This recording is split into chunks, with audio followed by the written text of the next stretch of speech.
여러분, 세상 모든 행복 중이라는 책에서 이렇게 말했어요. 나쁘다의 반대는 나쁘지 않다이지 좋다가 아니다. 아프다의 반대말은 아프지 않다이지 건강하다가 아니다. 여러분, 사도 바울은 건강하지는 않았지만 아프지는 않았습니다. 그는 육체에 가시가 있었어요. 매우 고통스러웠어요. 너무 힘들고, 그래서 우리가 성경의 내용은 눈에 가시였다고 그러는데 어떤 육체적으로는 너무 아픈 거예요. 그래서 하나님 앞에 나의 몸에서 이 가시를 좀 제거해 달라고 기도했어요. 3번이나. 그런데 하나님께로부터 온 응답은 내 은혜가 내게 족하다. 이 가시를 뽑아준 게 아니고 육체의 고통을 없애준 게 아니고 지금 너에게 준 그 은혜가 내게 족한 것이다, 이렇게 말씀을 하세요. 대신 그는 육체에 담긴 주님의 뜻을 깨닫습니다. 오히려 그 육체의 가시가 바울로 하여금 겸손하게 했어요. 바울이 얼마나 훌륭한 사람이었습니까? 많은 학문을 가지고 있었어요. 태어날 때부터 로마 시민권을 가지고 있었어요.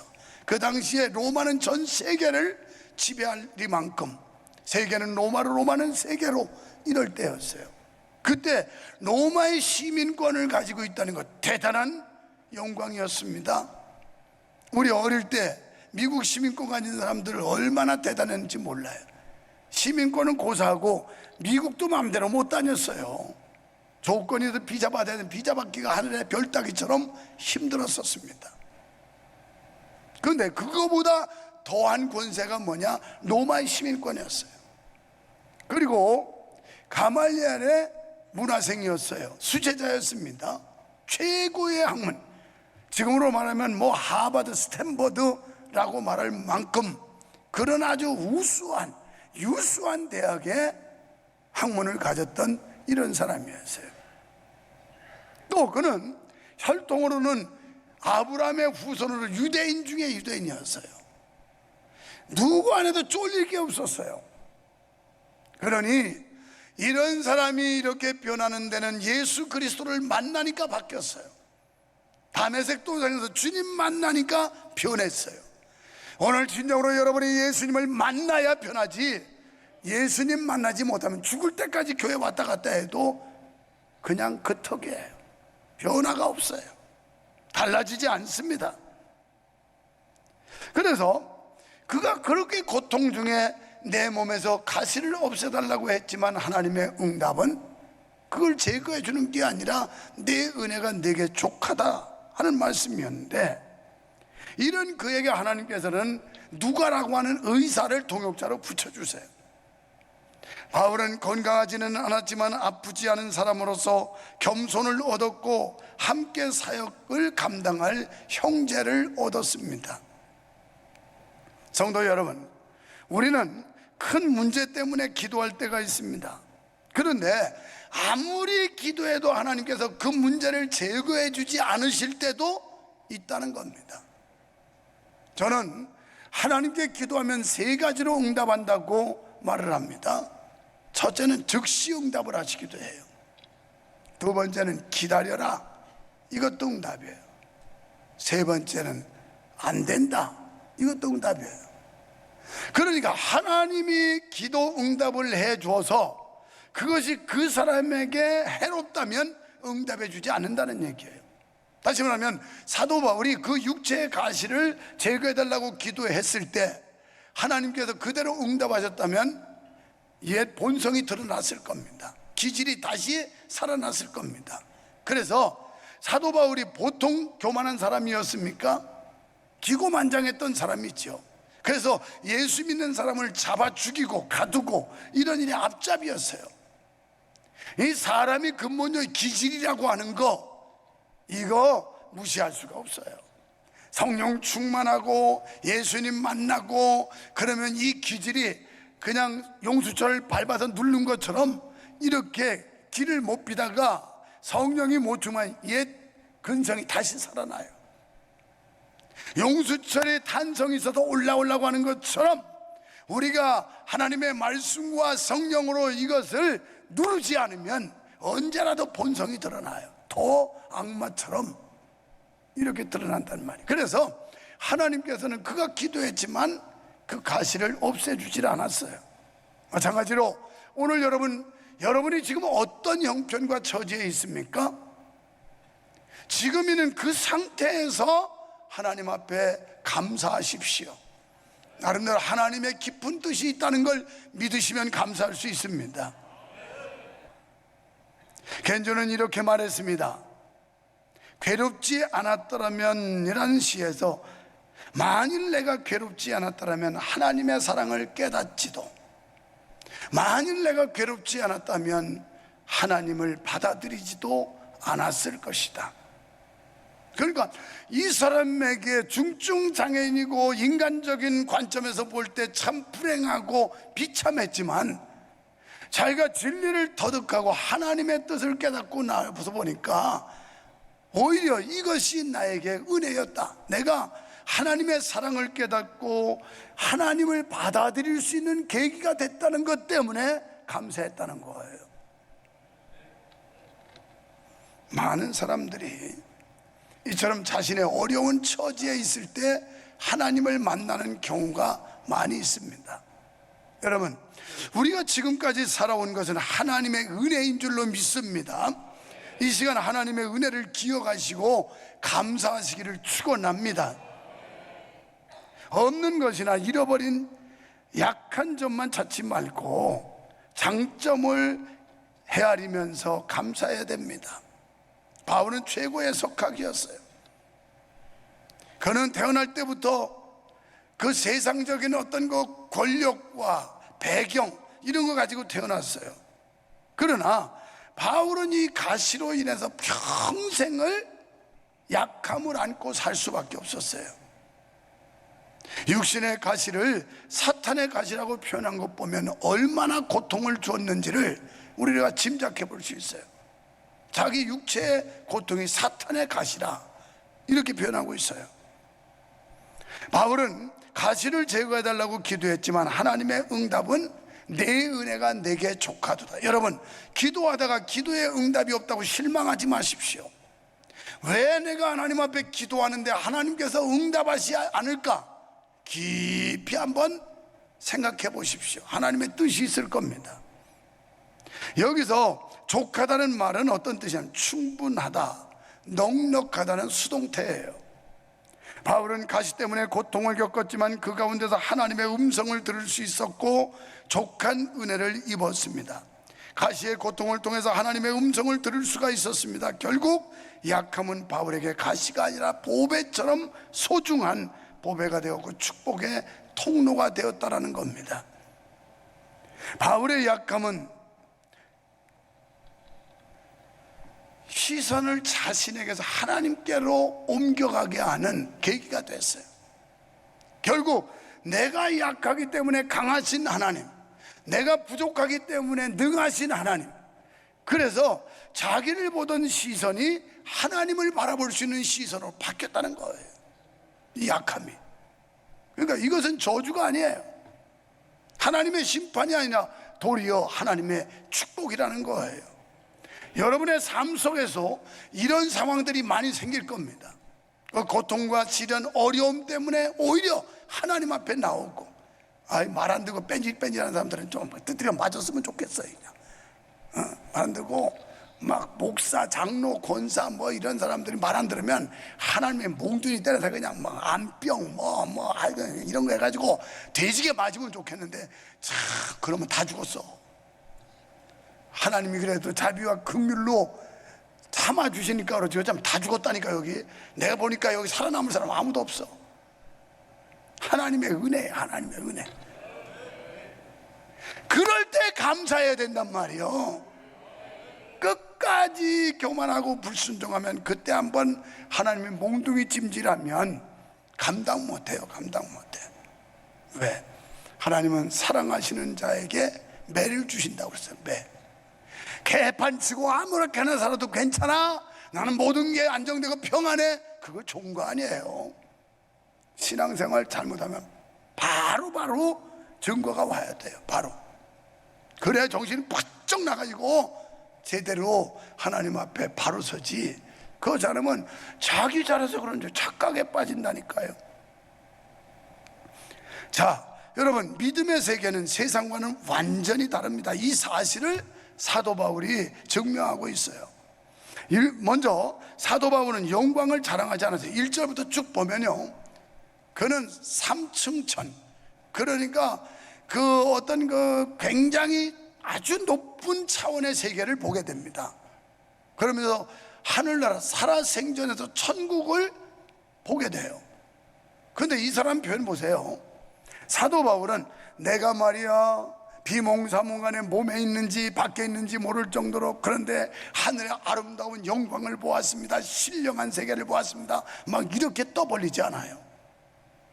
우리들 같으면 다른 사람 못 본 세계 보고 다른 사람 못 가진 거 가지면, 또 다른 사람 못하는 거 좀 했으면 내가 말이야, 그냥 내가, 주어가 내가 되는 거예요. 내가, 하나님이 주어가 돼서 하나님이 하게 하셨다, 하나님이 은혜 주셨다, 하나님이 축복해 주셨다, 이게 아니라 내가 주어가 돼가지고 내가 말이야 내가 말이야. 네가 뭔데?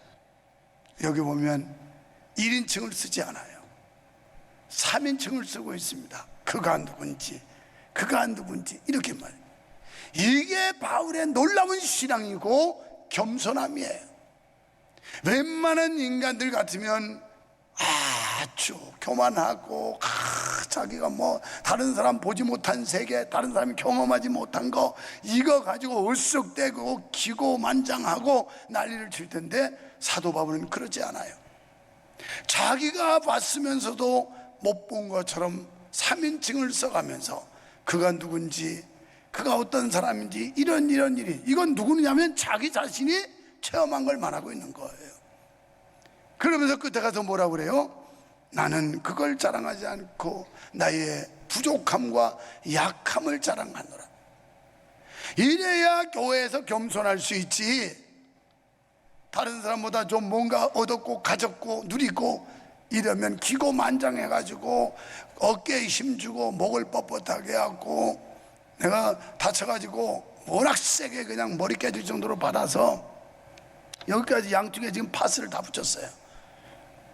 그래서 수양관에 식사할 때가 누가 뭐라고 그래서 내가 그랬어요. 그래. 그랬더니 우리 목사님 지금 목에 힘 들어가서 그런다고 황규세 집사님이 쪼크를 하더라고요. 그래서 내가 지금 저 목에 힘 좀 주고 있거든. 그렇게 하라고. 여러분, 주님 앞에서 교만의 목을 꺾어야 돼요. 아무것도 아니야. 우리는 다 고분고분해야 되고 낮아져야 되고 하나님만 높임 받아야 되고, 이게 사도 바울의 신앙이었어요. 오늘 우리가 가져야 될 믿음인 줄로 믿으시면 아멘 합시다. 그가 경험한 신령한 세계는 너무나도 황홀해서 그 일부만 말한다 해도 모든 사람이 깜짝 놀랄 것이다, 이렇게 표현하고 있어요. 그는 자신의 약한 것을 자랑한다고 말씀합니다. 9절에서 이는 그리스도의 능력이 내게 머물게 하려 함이라, 이렇게 고백을 해요. 9절 말씀에서 나에게 이르시기를 내 은혜가 내게 족하다. 왜 하나님 앞에 3번씩이나 기도하는데 하나님이 해결 안 해준 이유는, 이는 그리스도의 능력이 내게 머물게 하려 합니다. 여기서 머문다는 말은 에피스케노세라고 하는 헬라어로 장막을 펴고 함께 산다, 이런 뜻이에요. 그러니까 여기 이 가시라고 하는 것은 하나님의 능력이 사도 바울에게 늘 머물게 하는, 하나님의 은혜를 가져오게 하는 그런 통로가 됐다는 거예요. 그러니까 내가 없기 때문에 하나님 앞에 기도할 수 있고, 내가 몸이 연약하기 때문에 기도할 수 있고, 내가 부족하기 때문에 하나님 앞에 기도할 수 있는데, 기도하지 않는 자들만큼 교만한 자가 없어요.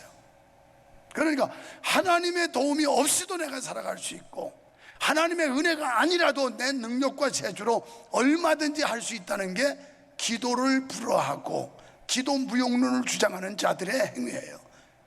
이건 아주 교만한 자들이에요. 교만한 자들. 두 번째, 사도 바울은 약함을 자랑했습니다. 여러분, 약함을 자랑한다는 거 굉장히 힘든 겁니다. 왜? 약함 자랑하다가 잘못하면 불이익을 당할 수도 있고 손해볼 수도 있어요. 그러나 우리의 약함을 아시는 하나님 앞에서 우리가 약함은 숨길 것이 아니라 드러내야 할 요소라는 사실이에요. 여러분, 하나님은 우리의 있는 그대로를 사랑하시는 줄 믿습니다. 결코 약함을 부끄러워하지 마세요. 오히려 약함 때문에 우리는 하나님을 더욱 가까이 더 적극적으로 의지하게 되는 거예요. 내가 부족하고 연약하다고 생각할 때 하나님 앞에 기대는 겁니다. 도와달라고 요청하고. 그리할 때 자랑거리가 되도록 역사해 주실 줄 믿습니다. 하나님이 우리를 높여서 자랑거리가 되게 한다는 거예요. 그러니까 내가 자랑해서 되는 게 아니고 하나님이 자랑해 줘야 된다는 거예요. 내가 나를 드러내는 게 아니라 하나님이 높여주고 하나님이 드러내 줘야 된다는 거예요. 하나님은 우리가 탄 배가 암초에 가로막혀 앞으로 나아갈 수 없을 때 암초를 치우는 것이 아니라 강물이 막 불어나게 하셔서 넘어가도록 역사하시는 하나님인 줄 믿으시기 바랍니다. 그러니까 이 사도 바울이 가시가 있었는데 이 가시 빼달라고 그랬지만 하나님 빼주질 않아요. 그러면서 은혜의 강물이 철렁철렁 넘치게 해서 이 가시를 암초를 넘어가게 하셨다는 거예요. 이게 하나님의 섭리, 하나님의 은혜입니다. 10절에서 약함을 가진 바울이 강해질 수 있었던 비결을 말씀하고 있어요. 그러므로 내가 그리스도를 위하여 약한 것들과 능욕과 궁핍과 박해와 곤고를 기뻐하노니. 사도 바울의 삶이 우리가 생각하고 기대하는 것처럼 잘 먹고 잘 살고 호강하고 이런 게 아니에요. 오히려 복음 때문에 능욕을 받았고 궁핍과 배고픔이 있었고 박해와 곤고를 오히려 기뻐했다. 주님 때문에 내가 당하는 고난이 고난 위의 영광이라는 걸, 현재의 고난은 장차 내게 주어질 영광과 좋게 비교할 수 없다고 하는 말씀처럼 이것 때문에 기뻐할 수 있었다는 거예요. 여러분이 정말 주님 때문에 당하는 고난을 기뻐해 본 적이 있습니까? 복음 때문에 당하는 핍박을 기쁘게 받아본 적이 있습니까? 내가 뭐 때문에 이런 구박을 받아야 돼? 내가 뭐 때문에 이런 멸시를 받아야 돼? 주님 때문에, 주님은 우리 때문에 십자가의 멸시와 천대와 그 고통을 받으셨다면 우리가 그분 때문에 당하는 고통과 시련, 핍박, 궁핍 이걸 감당할 수 있어야 이게 진정한 크리스찬이라는 거예요. 진정한 크리스찬. 근데 우리는 이런 건 아무 관심도 없어. 그냥 예수 믿고 수지 맞고 예수 믿고 뭔가 그냥 떼돈 벌고 예수 믿고 졸지에 출세해가지고 높아지고 여기에만 관심이죠. 그래야 복 받았다고 생각하지. 내가 영원히 멸망할 자리에서 지옥의 형벌에서 하나님의 심판에서 건져 올림을 받아서 이제 거룩한 하나님의 백성, 하나님의 자녀, 천국 시민이 됐다는 데 대한 감격이 없다 이 말이에요.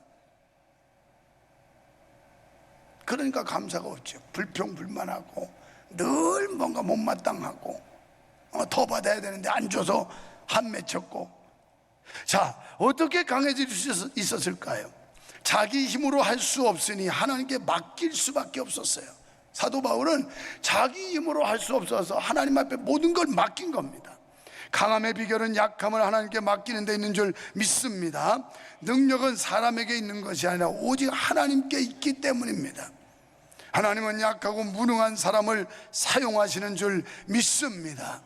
고린도전서 1장 27절 29절 하나님께서는 세상에 미련한 것들을 택하사 지혜 있는 자들을 부끄럽게 하려 하시고 세상에 약한 것들을 택하사 강한 것들을 부끄럽게 하려 하시며 하나님께서 세상에 천한 것들과 멸시받는 것들과 없는 것들을 택하사 있는 것들을 폐하려 하시나니 이는 아무 육체라도 하나님 앞에서 자랑하지 못하게 하려 함이라. 어떤 인간도 어떤 누구도 하나님 앞에서 자랑하지 못하게 하려고 하나님은 약한 자들로 강한 자, 또 미련한 자들로 지혜로운 자를 부끄럽게 하고 이런 하나님이신데, 우리가 하나님 앞에 자랑할 건 구원받은 거, 하나님 자녀된 거, 천국을 소망하는 이런 거 자랑할 거지, 우리가 돈뿐이나 가진 거, 사회적 지위나 좀 얻은 거, 인물이나 좀 잘난 거 이런 게 자랑할 게 아니라 이 말이에요. 강한 사람에게는 그의 무능함을 깨닫게 하십니다.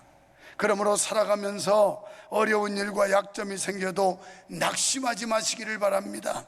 하나님께서 약함을 강함으로 바꾸어 주실 줄 믿습니다. 도리어 약함을 하나님께 맡기세요.